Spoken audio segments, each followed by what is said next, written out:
First, let's talk about this movement in a growing number of states here in the United States, whether it be by legislation or some sort of executive order or rule, to ban the use or purchase by government agencies of foreign-made and specifically Chinese-made drones.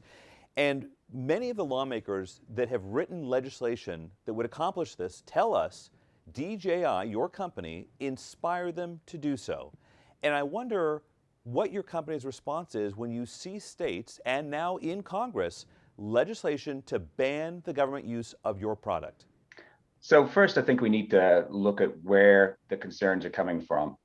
And so you have to understand a bit of the history. Really, the first concern was raised back in 2017, and it was raised by the Pentagon.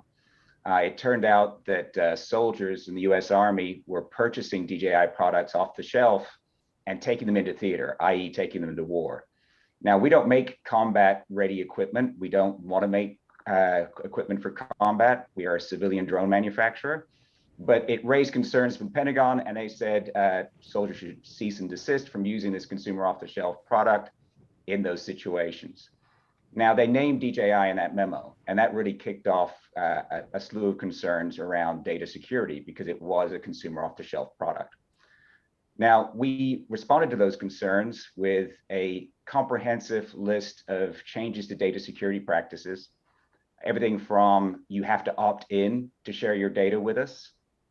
We don't take it unless you decide to share data. We also put in local data mode, which means that the drone does not connect to the internet at all while it is in local data mode. And we also allowed for third-party apps to be used. So you don't even have to use our apps to control the drone. So you can opt out of our ecosystem if you want to. So we responded to the concerns around data security in a pretty comprehensive way. But you have to sort of look where the legislation is coming from. And you can draw a very direct line from where our competitors hire lobbyists and where these bills appear. So we have US competitors, unfortunately, who are lobbying very vigorously to have us pushed out of the market rather than compete with us on quality. You're saying this is only about politics? Well, I think politics is a big part of it, right? I mean, we're in an unfortunate situation where as soon as the word China is mentioned, the debate moves away from nuance, and it's very hard for an individual company to be treated fairly.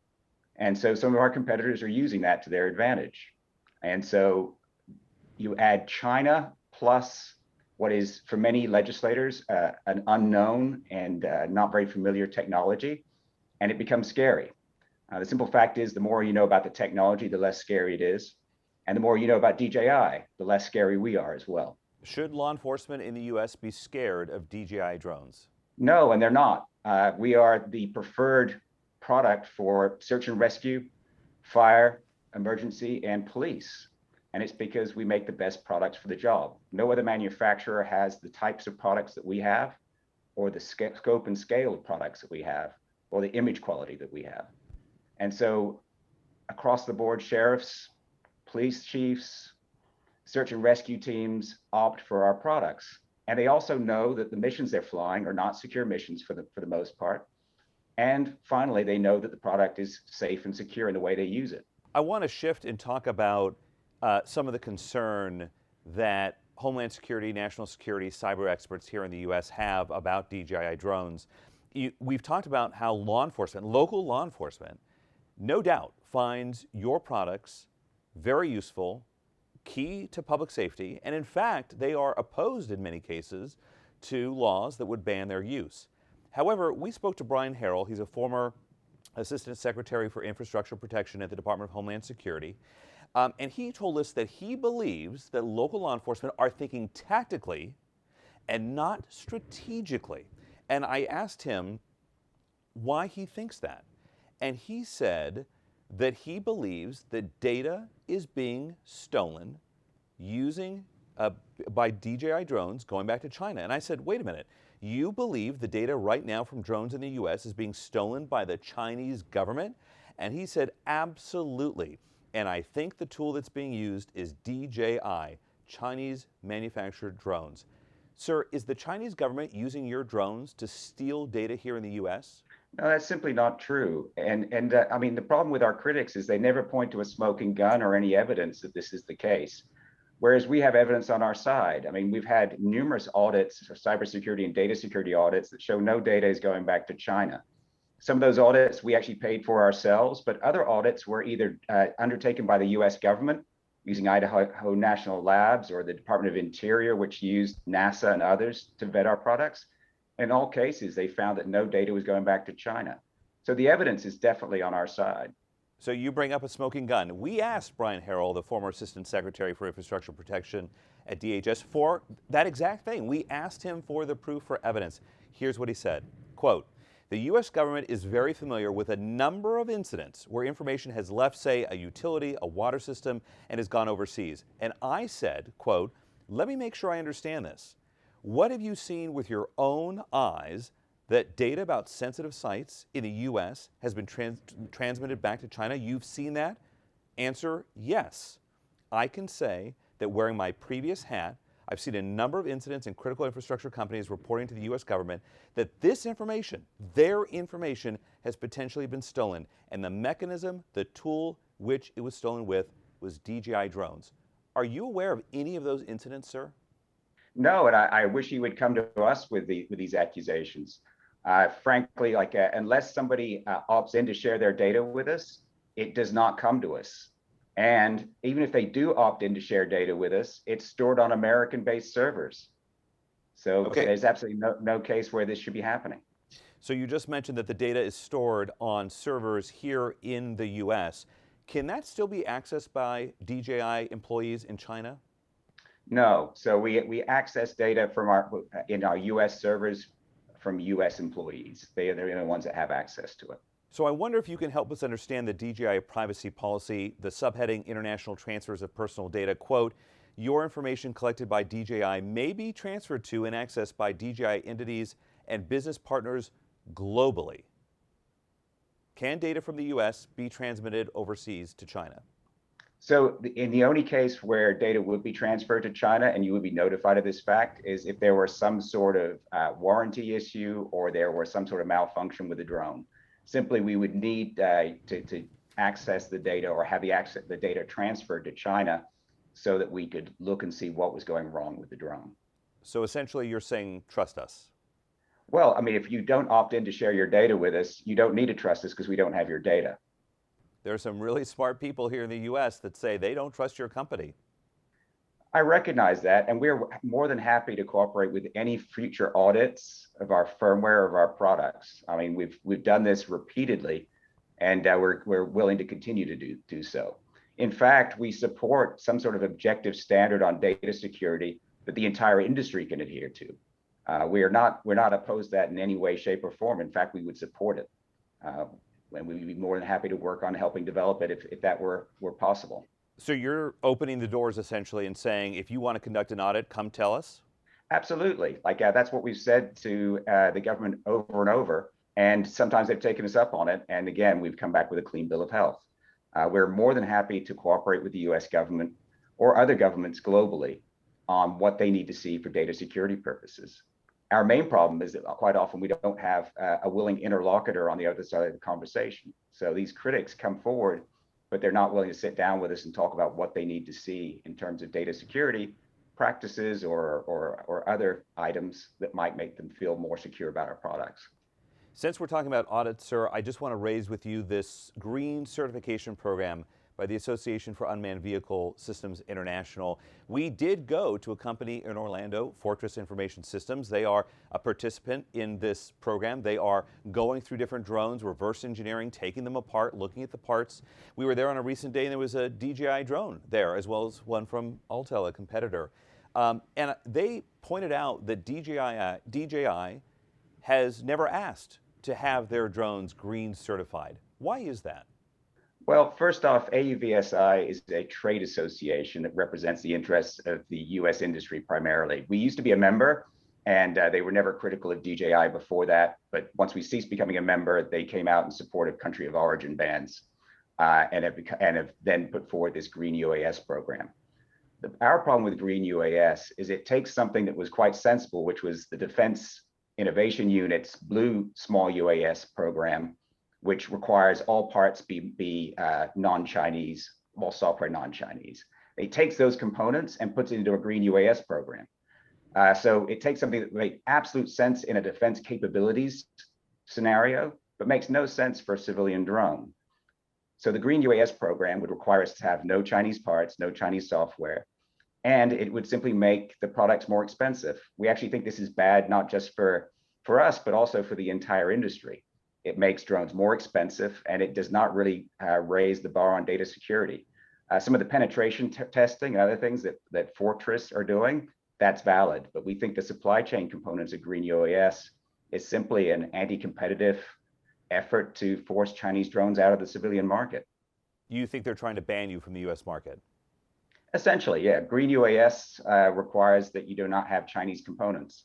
And so it would essentially make us completely re-engineer our products, make our products more expensive, and it actually does that for the U.S. industry as well. It's actually a disadvantage for the U.S. manufacturers who take part. You just mentioned data security. Would DJI turn over data on Americans using drones on U.S. soil to the Chinese government if it asked? No, we wouldn't. So essentially, the first stopgap on that is that if you don't share your data with us, we don't have the data.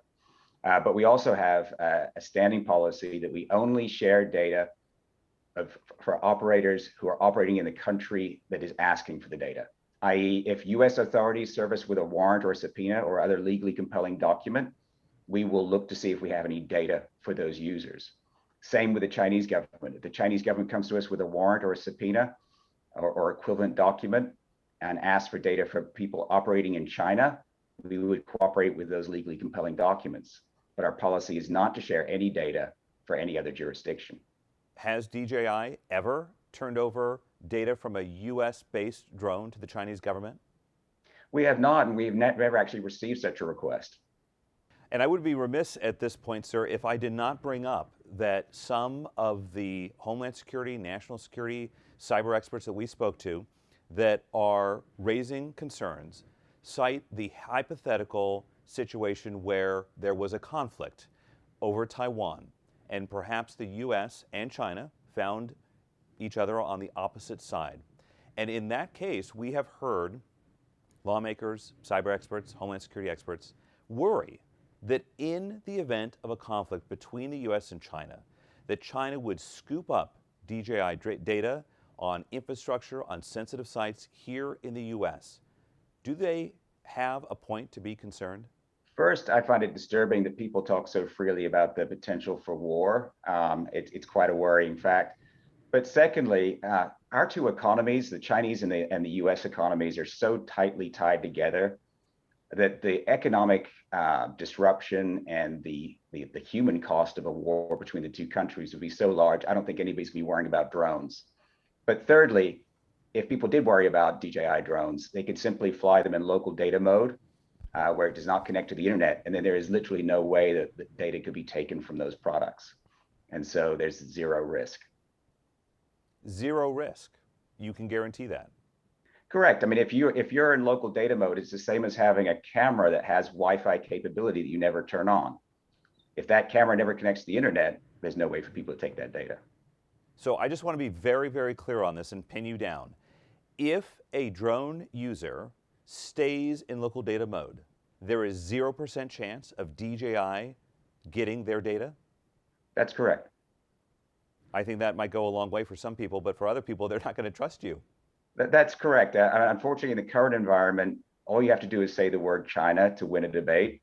And it's a very tough road ahead for all Chinese companies that are trying to work to operate in an open and competitive market. You are the dominant manufacturer of consumer drones in the US. Do you believe that some of these states are trying to put you out of business? I think certainly there is a subset of legislators that would like to see DJI out of the market completely. And there's another subset that have a more reasonable view of trying to see where the actual security issues lie and put real objective standards in place. Our job is to try and educate those who think that we are somehow a bad actor on our data practices, so they can see that actually we've done a lot, far more than anybody in the industry, to ensure data security for our customers, and to work with those who are more willing to look at the nuance on trying to put objective security standards in place. It seems like you have a long road to go, though. Open Secrets show that DJI spent $1.42 million in 2020 on lobbying efforts in the U.S., $1 million in 2021, $1.7 million in 2022. Is that going to keep going up? So I wish we had the budget that we needed for some of this work. I mean, as you point out, there are more and more states where our competitors are working to have us banned. And so I don't think our budget's going to go down anytime soon. I certainly hope that at some point the pendulum will swing back to a more neutral position where people can look at the nuance on some of these issues, and that we can actually go back to actually talking about new and innovative uses for drones and try to set the rules for future use cases. Sir, you know, we've talked about Homeland Security, national security experts, we've talked about cyber experts, we've talked about lawmakers, we've talked about local law enforcement in this interview, but I wonder if we could just talk about the average American. They may have one of your drones, they may use it to watch their kid's soccer game, or they could be using it to get beauty shots of their boat, or who knows what. Should the average American be worried that your company is spying on them? Absolutely not. First and foremost, if somebody wants to put their drone into or the phone they use to operate their drone into airplane mode, they are pretty much hermetically sealed off from the internet anyway. But even if they choose to share their data with us via the SkyPixel video sharing platform, that is all perfectly safe. They have absolutely nothing to worry about. Do you believe this controversy is going to go away, get worse, stay at the same temperature? So I think in the near term, we're going to have to continue to educate legislators and others about our products and about our data security practices. I don't think this is going away anytime soon. I have to hope that in the midterm that the pendulum will swing back to a more neutral position on China. And that will allow for a more nuanced discussion around data security that actually focuses on objective standards and not country of origin bans or anti-competitive moves such as that. Well, you've got a Congress here that has recently passed a bill that would ban some chip technology from China. You've got a new committee in the House on Chinese government and Chinese competitiveness. I'm not sure what the prospects for a midterm turnaround are. Yeah, I guess it all depends on how you define midterm. Like I would certainly hope that like over the next 3 to 5 years that there might be a more reasonable debate that we could have. But surely for the next few years, we are going to be continuing to have to work on these issues. Finally, sir, I know that your critics are not tired of raising this issue, and I wonder whether you're tired of responding. Oh, certainly not tired. I mean, the great thing is we have so many end users who are supportive of what we do. In fact, we just launched a drone advocacy alliance along with a number of companies that work alongside us on data practices. And we're really excited about what that means in terms of our advocacy going forwards. I would point out that DJI actually plays a pretty large role in the US economy. We've made our entire ecosystem open for software providers to write software for our products and hardware manufacturers to manufacture hardware that can be attached to our drones as well. And so there's a whole ecosystem of drone service providers and others that use our equipment. And some 65% of those say that they would go out of business if they didn't have access to products like DJI's. And so we're really very, very motivated to try and help protect those customers and to continue to see how those customers use our products in the future. Sir, I appreciate you sharing DJI's perspective with us today from Australia. Thank you very much. Thank you.